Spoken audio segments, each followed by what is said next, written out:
ये आरएसएस के कॉलेज है, ये आरएसएस के वकील है, ये आरएसएस के डॉक्टर्स है। हमें ऐसा ही चिल्लाते रहते हैं ना।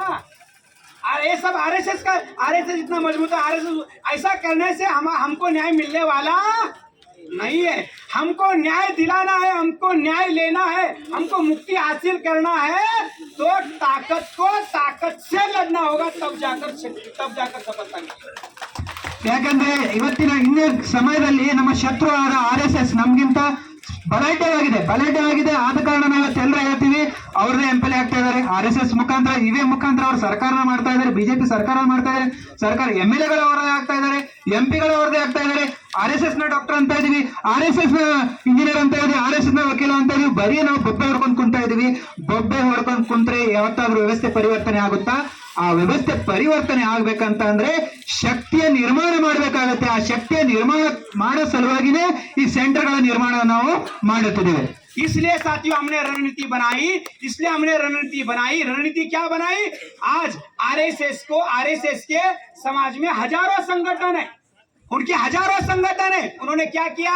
महिलाओं के लिए दुर्गा वाहिनी नाम का संगठन बनाया, विद्यार्थियों के लिए अखिल भारतीय विद्यार्थी परिषद नाम का संगठन बनाया, वकीलों का संगठन बनाया, इंजीनियरों का बनाया, डॉक्टरों का बनाया, और वो जानवर के जो डॉक्टर लोग हैं उन्होंने जानवर के डॉक्टर लोगों का भी संगठन बनाया, और बूढ़े लोगों के लिए, सीनियर लोगों के लिए विश्व हिंदू परिषद नाम का संगठन बनाया। जो पागल लोग हैं, जिनको दिमाग नहीं है, जिनको अक्ल नहीं है, उनके लिए बजरंग दल बनाया ना बनाया। वो इतना ही नहीं है, जिनको दिमाग नहीं है, अक्ल नहीं है, जिनको जो दिमाग से करते हैं उनके लिए बजरंग दल। बजरंग यानी बंदर, माकड़, मालूम है ना? और उसमें हमारे लोग। और दूसरी बात बताना चाहता हूँ, इतना ही नहीं, उन्होंने हिजड़ों का भी संगठन बनाया। अरे हिजड़ों का राष्ट्रीय अध्यक्ष कौन है बताओ आपको? लक्ष्मी नारायण त्रिपाठी नाम का ब्राह्मण। हिजड़े हमारे और नेता ब्राह्मण। बात समझ में आ रहा आपको? तालियां बजाने वाले कौन? हमारे लोग, और नेता कौन? ब्राह्मण। इतना ही नहीं, वैश्यागिरी करने वाले हमारे SC ST OBC लोग मजबूरी में करते हैं, और उसका नेता वर्षा देशपांडे ब्राह्मण। बात समझ में आ रहा आपको? वैश्यागिरी करने वाले कौन? हमारे, मजबूरी में, और उसका नेता कौन? वर्षा देशपांडे ब्राह्मण।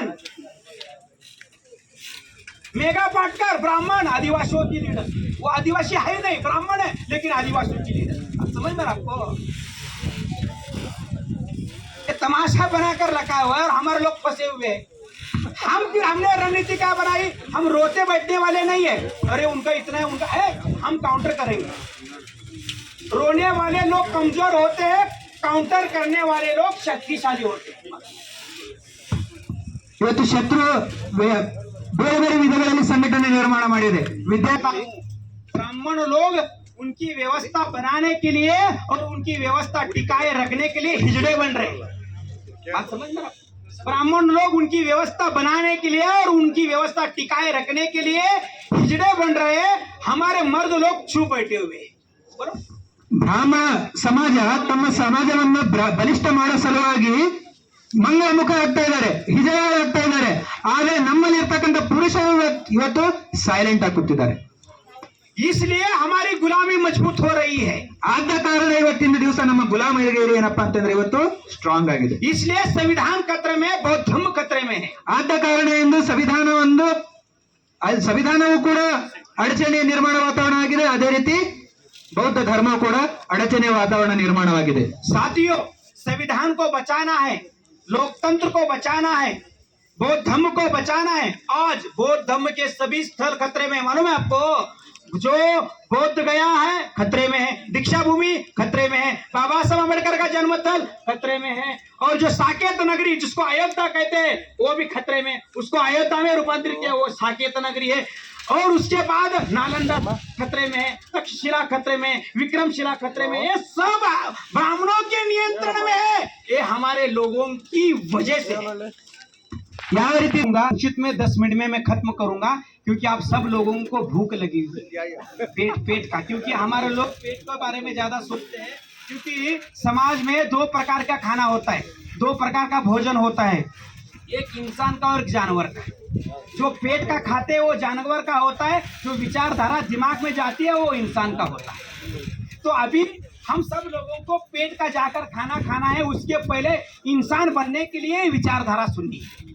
ಗೆಳೆಯರೆ, ಜಾಸ್ತಿ ಸಮಯನ ತಗೋತಾ ನಾನು 10 ನಿಮಿಷದಲ್ಲಿ ಇವತ್ತು ನಾನು ಮುಗಿಸ್ತಾ ಇದ್ದೇನೆ. ಯಾಕಂತಂದ್ರೆ ನಮ್ಮ ಸಮಾಜ ಎರಡು ರೀತಿಯಿಂದ ಹಸಿವೆಯಿಂದ ಬೀಗ್ತಾ ಇದೆ. ಒಂದು ಹೊಟ್ಟೆ ಹಸಿವೆ ಮತ್ತು ಇನ್ನೊಂದು ವಿಚಾರಧಾರೆ ಹಸಿವು. ಹೊಟ್ಟೆ ಹಸಿವು ಯಾರಿಗಿರುತ್ತೆ ಅಂದ್ರೆ ಅದು ಪ್ರಾಣಿಗಳಿಗಿರುತ್ತೆ. ಮನುಷ್ಯ ಜೀವಿಗೆ ವಿಚಾರದ ಹಸಿವಿರಬೇಕು. ಆದ್ರೆ ಇವತ್ತು ನಮಗೆ ಹೊಟ್ಟೆ ಹಸಿವೆ ಆಗ್ತಾ ಅಂದ್ರೆ ನಾವಿವತ್ತು ತುಂಬಾ ಚರ್ಪಿಸ್ತಾ ಇದ್ದೀವಿ. ಅದಕ್ಕೋಸ್ಕರ ನಾನು ಸಮಯನ ಜಾಸ್ತಿ ತಗೋದೆ. ವಿಚಾರದ ಒಂದು ಹಸಿವೆಯನ್ನು ಬೆಳೆಸ್ಬೇಕಂತ ಹೇಳ್ತಾ ನಾನು ಕಡಿಮೆ ಸಮಯದಲ್ಲಿ ನಾನು ಮಾತನ್ನು ಮುಗಿಸ್ತೀನಿ. साथियों, मैं आपको बताना चाहता हूँ, ये व्यवस्था हमारे नियंत्रण में लेने के लिए, ये देश हमारे नियंत्रण में लेने के लिए, ये सत्ता हमारे नियंत्रण में लेने के लिए, संविधान हमारे नियंत्रण में लेने के लिए, बौद्ध धर्म के सभी स्थल हमारे नियंत्रण में लेने के लिए, भारत बौद्ध में करने के लिए, शासन करती जमात बनाने के लिए, गुलामी खत्म करने के लिए, आजादी हासिल करने के लिए हमको इस देश में राष्ट्रव्यापी, देशव्यापी, भारतव्यापी संगठित जन आंदोलन करना होगा। ಗೆಳೆಯರೆ, ಇಷ್ಟೆಲ್ಲ ಹೇಳಿದ್ಮೇಲೆ ನಾವು ಇವಾಗ ಏನ್ ಮಾಡ್ಬೇಕಪ್ಪ ಅಂತಂದ್ರೆ ನಾವು ಸಮಾಜದಲ್ಲಿ ಶಕ್ತಿಯನ್ನು ನಿರ್ಮಾಣ ಮಾಡಬೇಕಾಗಿದೆ. ಬೌದ್ಧ ಧರ್ಮದ ಪರಂಪರೆಯನ್ನು ಉಳಿಸಬೇಕಾಗಿದೆ. ನಮ್ಮ ಸಂವಿಧಾನವನ್ನು ಉಳಿಸಬೇಕಾಗಿದೆ. ಅದೇ ರೀತಿ ನಮ್ಮ ಸಮಾಜದ ಮುಂದಿನ ಭವಿಷ್ಯ ಬರ್ತಕ್ಕಂಥ ಪೀಳಿಗೆಗೆ ಭವಿಷ್ಯವನ್ನು ನಾವು ಉಳಿಸಬೇಕಾಗಿದೆ. ಉಳಿಸ್ಬೇಕಪ್ಪ ಅಂದ್ರೆ ಏನ್ ಮಾಡ್ಬೇಕಂತಂದ್ರೆ ರಾಷ್ಟ್ರವ್ಯಾಪಿ ಜನಾಂದೋಲನವನ್ನ ನಾವು ನಿರ್ಮಾಣ ಮಾಡಬೇಕಾಗಿದೆ. इसलिए साथियों, हमने रणनीति बनाई, वो जन आंदोलन करने के लिए एक डायनामिक, एक मास्टर कार्यक्रम बनाया। उस कार्यक्रम का नाम है भारत बंद। आने वाले 10 साल में 20 बार से भी ज्यादा भारत बंद हम करने वाले हैं। जब हम भारत बंद करेंगे, ये आंदोलन नहीं रहेगा, ये आंदोलन जन आंदोलन में रूपांतरित होगा। ಈ ಒಂದು ಜನಾಂದೋಲನ ಮಾಡೋ ಸಲುವಾಗಿ ಒಂದು ವಿಭಿನ್ನವಾದ ಒಂದು ಮಹತ್ವವಾದ ಒಂದು ನಾವು ಒಂದು ಪಾಲಿಸಿನ ಡೆವಲಪ್ ಮಾಡಿದ್ದೇವೆ. ಅದೇನಪ್ಪಾ ಅಂತಂದ್ರೆ ಬರ್ತಕ್ಕಂಥ 10 ವರ್ಷಗಳಲ್ಲಿ 20 ಬಾರಿ ಭಾರತವನ್ನು ಬಂದ್ ಮಾಡ್ತೇವೆ. ಭಾರತ್ ಬಂದ್ ಮಾಡೋ ಉದ್ದೇಶ ಏನಪ್ಪಾ ಅಂತಂದ್ರೆ ರಾಷ್ಟ್ರವ್ಯಾಪಿ ಜನಾಂದೋಲನ ನಿರ್ಮಾಣ ಮಾಡುವ ಒಂದು ಕಾರ್ಯದೃಷ್ಟಿಯಿಂದ ನಾವು ಬರೋ 10 ವರ್ಷಗಳಲ್ಲಿ 20 ಸಾರ್ತಿ ನಾವು ಭಾರತವನ್ನು ಬಂದ್ ಮಾಡ್ತಾ ಇದ್ದೇವೆ.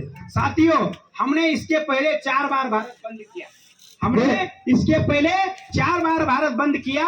और 4 बार जो हमने भारत बंद किया उसकी सफलता बताना चाहता हूं। हमने 5 मार्च 2019 को 13 पॉइंट रोस्टर के विरोध में 200 पॉइंट रोस्टर लागू होना चाहिए करके हमने भारत बंद किया। भारत बंद होते ही जो नरेंद्र मोदी ने 13 पॉइंट रोस्टर लागू किया था, 200 पॉइंट रोस्टर खत्म किया था, हमने भारत बंद करते ही उन्होंने 13 पॉइंट रोस्टर पीछे लिया, 200 पॉइंट रोस्टर लागू किया।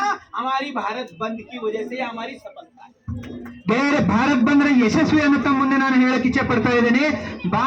ಬಾಂಸೆ ಮತ್ತು ಭಾರತ್ ಮುಕ್ತಿ ಮೋರ್ಚಾ ಸಂಘಟನೆ ಮಾಧ್ಯಮದಿಂದ 5 ಮಾರ್ಚ್ 2019ಕ್ಕೆ ಭಾರತ್ ಬಂದ್ ಮಾಡಿದಾಗ ಅದರ ನಿಮಿತ್ತವಾಗಿ 13 ರೋಸ್ಟರ್ ಏನು ಕಾನೂನು ಇತ್ತು, 13 ರೋಸ್ಟರ್ ಕಾನೂನು, 200 ರೋಸ್ಟರ್ ಕಾನೂನು ಇದ್ದನ್ನ 13 ರೋಸ್ಟರ್ ಕಾನೂನು ಮಾಡಲಾಗಿತ್ತು.